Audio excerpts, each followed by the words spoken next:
قائد اعظم کا ایک فرمان ہے کہ ناکامی وہ لفظ ہے جسے میں نہیں جانتا.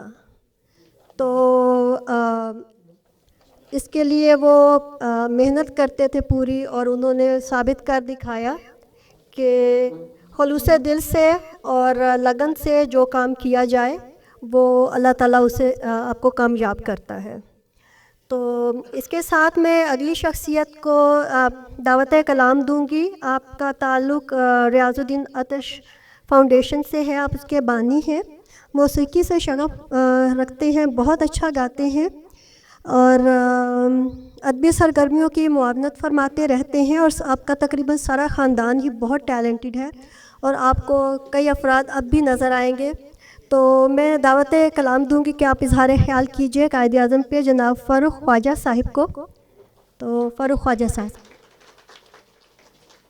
بہت شکریہ طاہرہ صاحبہ، اور بہت شکریہ میں مسرور قریشی صاحب اور ان کی تنظیم کہ اتنا اچھا پروگرام کا انعقاد کیا گیا.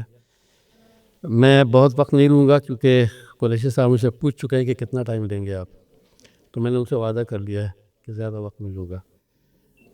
ایک فریز ہے سیلف میڈ، یعنی خود ساختہ. تو ایسا ہے کہ کوئی خود ساختہ ہوتا نہیں ہے، چاہے ذہنی طور پہ ہو یا جس حساب سے بھی. اس پر بہت سارے اثرات پڑتے ہیں، تب جا کر انسان کچھ بنتا ہے. تو قائد اعظم بھی اس سے مبرہ نہیں تھے، ان پر بھی بہت سے لوگوں کا اثر. اور اگر ہم شروع سے دیکھیں تو وہ ہندو مسلم اتحاد کے بھی حامی تھے، اور اس کے بعد پھر وہ 1930 میں علامہ اقبال صاحب نے جب تقریر کی تھی، اس کے بعد ان کا رجحان بدلا. ان کی خط و کتابت ہوئی، گفتگو ہوئی علامہ اقبال صاحب سے، اور اس کے بعد پھر وہ دو قومی نظریے کی طرف آئے. تو جہاں تک قائد اعظم کو ہم پڑھتے ہیں، ان کے بارے میں سنتے ہیں، تو وہ بہت سارے رہنماؤں سے متاثر ہوئے، انکلوڈنگ لنکن سے. ابراہیم لنکن سے بھی بہت متاثر تھے. اور ظاہر ہے ایک اچھا زرخیز ذہن جو ہے، دماغ ہے، وہ اسی طرح سے چیزوں کو اپنے اندر سموتا ہے اور پھر کوئی ایک نظم العین لے کر آگے چلتا ہے. تو میں سمجھتا ہوں کہ قائد اعظم ایک ایسی شخصیت کے مالک تھے کہ جن کو کوئی روک نہیں سکتا تھا. اور یہی بات ابھی رضا صاحبہ نے کہا کہ he did not believe in impossible thing, یعنی وہ ہر چیز ہو سکتی تھی.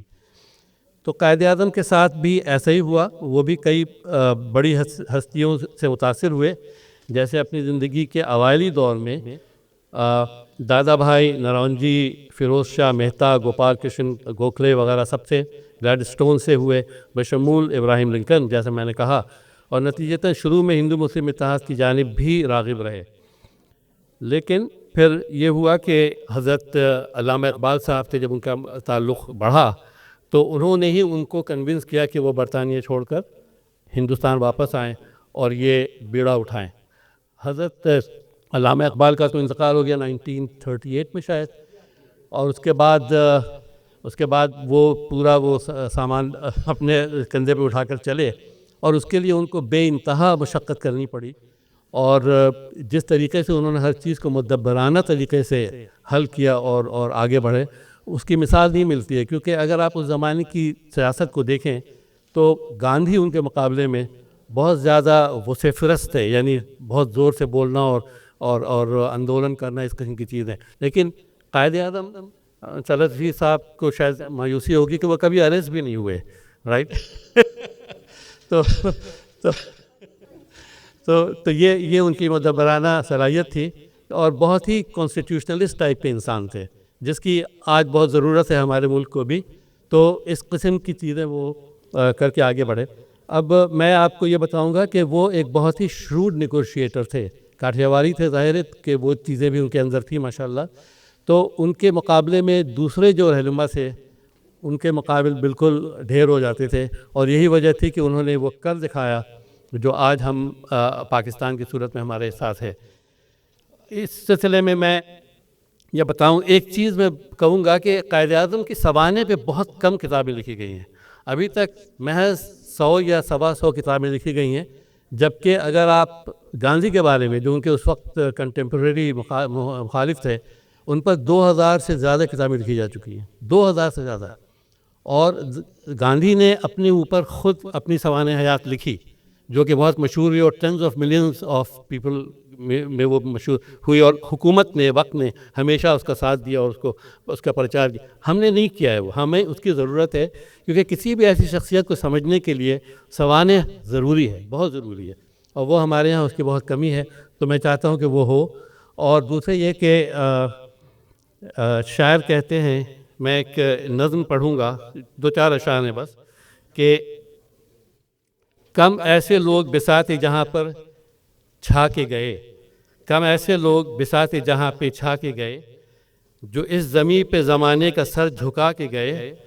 وہ ایک سوئی ہوئی قوم کو جگا کے گئے، شب فراق کو صبح یقیں بنا کے گئے. ضیاء فکر سے ذہنوں کو جگمگا کے گئے، قدم قدم پہ چراغ وفا جلا کے گئے. ہمارے قائد اعظم وہ محسن ملت، جو راہ منزل رخشاں ہمیں دکھا کے گئے. تو اسی شاعر کی اب دوسری طرف دیکھیے کہ جب اس نے ساری زندگی گزاری اس ملک میں اور بہت سے حالات سے گزرا، تو وہ شاعر پھر کیا کہتا ہے وہ بھی سنیے کہ سوری یہ ٹیکنالوجی نے بڑا تنگ کیا ہوا ہے. خیال شاعر مشرق ابھی ہے حسن خیال، خیال شاعر مشرق ابھی ہے حسن خیال، ابھی تو تشنہ تعبیر رمز خواب بھی ہے، ابھی تو تشنہ تعبیر رمز خواب بھی ہے. حدیث شام غریباں بنا ہوا ہے چمن، حدیث شام غریباں بنا ہوا ہے چمن، لہو کے رنگ میں ڈوبا ہوا گلاب بھی ہے. اور اس کے ساتھ میں اپنی بات ختم کرتا ہوں. بہت شکریہ. Thank you very much. Thank you.